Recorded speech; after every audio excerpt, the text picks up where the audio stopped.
নমস্কার বন্ধুরা, আশা করি তোমরা সবাই খুব ভালো আছো এবং তোমাদেরই ভালোবাসায় আমিও খুব ভালো আছি। আজকে আমি তোমাদের সঙ্গে সম্পূর্ণ নিরামিষ চাল কুমড়ো ভাপার একটা রেসিপি শেয়ার করব।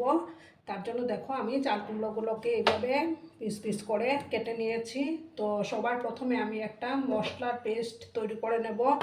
একটা মিক্সিং জারের মধ্যে দেখো কয়েকটা ভাঙা কাজু নিলাম, আর বড় চামচের 1 চামচ হলুদ সর্ষে নিলাম।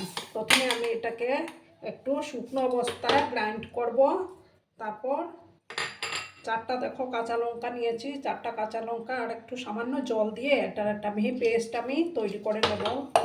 ঠিক আছে বন্ধুরা, দেখো বন্ধুরা আমার মশলার পেস্টটা তৈরি করা হয়ে গেল। এবার আমি একটা প্যানের মধ্যে দেখো তেল দিয়ে দিয়েছি। এবার আমি কুমড়োগুলোকে একটু ভাজবো।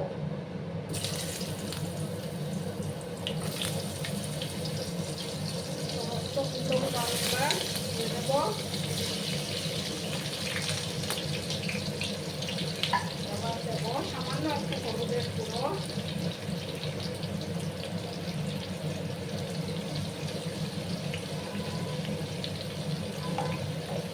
আর দেবো একটু লবণ আমি অ্যাড করে দিচ্ছি।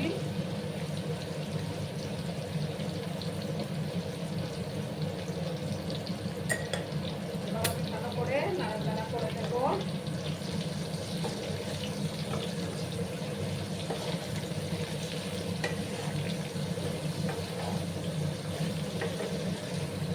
সমস্ত কুমড়োগুলোকে কিন্তু একটু লাল লাল করে আমি ভেজে নেবো বন্ধুরা।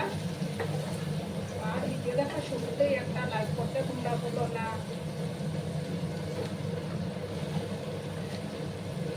লাইক কিন্তু অবশ্যই একটা করে দিও। পুরনো বন্ধু নতুন বন্ধু সবাইকে জানাই অনেক অনেক ভালোবাসা। দেখো সমস্তটা আমি মিক্স করে দিলাম। মিডিয়াম আছে আমি এবার এগুলোকে একটু ভাজা ভাজা করে নেব।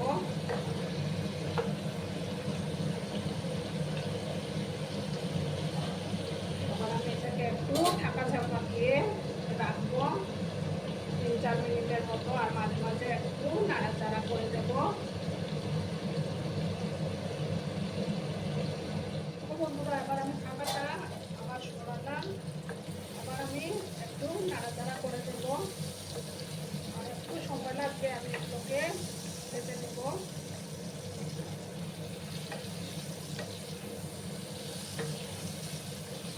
আবার ভালো করে আমি নাড়াচাড়া করে দিলাম। নিরামিষের দিনে কিন্তু খেতে দুর্দান্ত লাগে বন্ধুরা।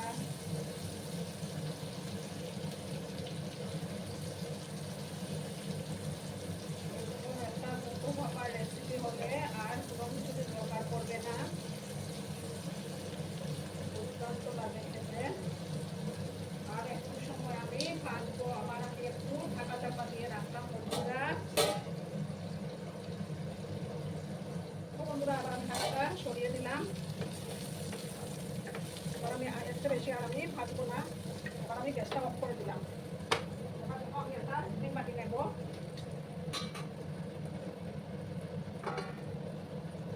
ডিম বাটির মধ্যে আমি এই যে সর্ষে আর কাজু বাদাম আর কাঁচা লঙ্কার পেস্টটা আমি এবার দিয়ে দিলাম। আর মিক্সিং জারটা ধুয়ে একটু জল আমি অ্যাড করে দিচ্ছি, কারণ মিক্সিং জারের প্রায় অনেকটাই মশলা লেগে থাকে।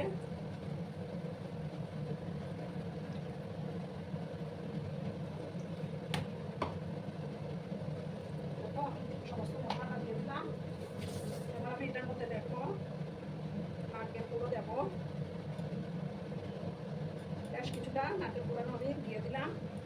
এবার দেবো আমি হলুদের গুঁড়ো, সামান্য হলুদের গুঁড়ো অ্যাড করে দেবো।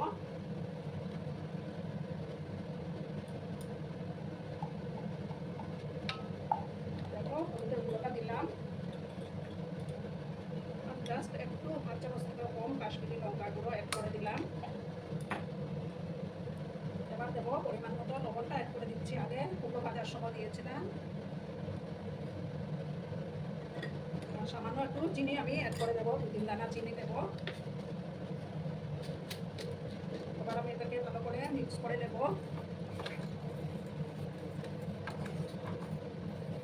দেখো সমস্তটা আমি মিক্স করবো ভালো করে।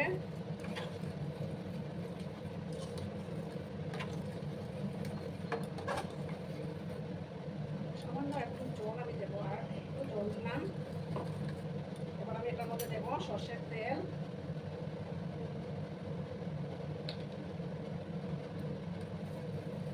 এবার আমি দেখো কুমড়োগুলো দিয়ে দেবো, সমস্ত কুমড়োগুলো, যে ভাজা কুমড়োগুলো, সেই ভাজা কুমড়োগুলো এবার আমি অ্যাড করে দিচ্ছি।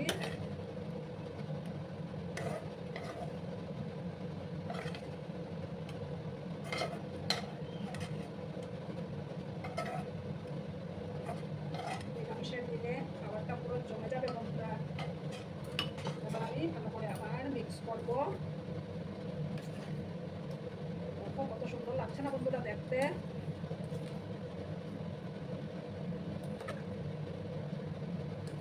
সমস্ত কিছু আবার আমি মিক্স করলাম। এবার আমি দেখো যারা কাঁচা লঙ্কা কয়েকটা দিয়ে দেবো।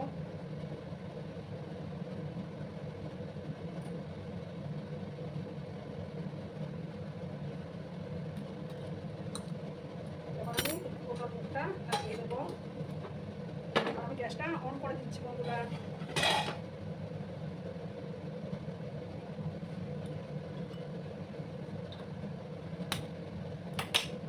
দেখো আমি একটা কড়ার মধ্যে জল গরম করতে বসিয়েছিলাম, জলটা ফুটে উঠেছে। এবার আমি আস্তে করে টিফিন কৌটোটা বসিয়ে দেবো, তারপর আমি ঢাকাটা লাগিয়ে দেবো। 10 মিনিটের মতো আমি এটাকে একটু ভাপিয়ে নেব, তাহলেই তৈরি হয়ে যাবে বন্ধুরা। দেখো বন্ধুরা 10 মিনিটের মতো আমি এটাকে একটু ঢাকা চাপা দিয়ে রাখবো, তাহলেই তৈরি হয়ে যাবে। দেখো বন্ধুরা 10 মিনিট পরে আমি ফিরে আসলাম। এবার আমি কিন্তু গ্যাসটা অফ করে দেব। অফ করে একটু ঠান্ডা করে তোমাদেরকে দেখাচ্ছি বন্ধুরা। এখন তো একটু গরম আছে, তার জন্য একটু ঠান্ডা করে নিয়ে তারপর তোমাদের সাথে শেয়ার করছি। দেখো বন্ধুরা আমি সার্ভ করে দিয়েছি, কেমন হয়েছে অবশ্যই কমেন্ট করে বলো। কিন্তু তোমাদের এই সুন্দর সুন্দর কমেন্টগুলো পড়তে আমার কিন্তু দারুণ লাগে। আর এতক্ষণ ধরে আমার ভিডিওটার সাথেও পাশে থেকে আমাকে এতটা ভালোবাসা দেওয়ার জন্য তোমাদেরকে আবারও জানাই অনেক অনেক ভালোবাসা এবং অনেক অনেক ধন্যবাদ। ততক্ষণে তোমরা সবাই খুব ভালো থেকো, সুস্থ থেকো, আনন্দে থেকো। আর আমার ভিডিওটার কোনো অংশে যদি তোমাদের একটুকু ভালো লাগে তাহলে অবশ্যই তোমাদের পরিবার পরিজনদের মাঝে শেয়ার করে দেওয়ার অনুরোধ রইল। ততক্ষণে খুব ভালো থেকো, ধন্যবাদ।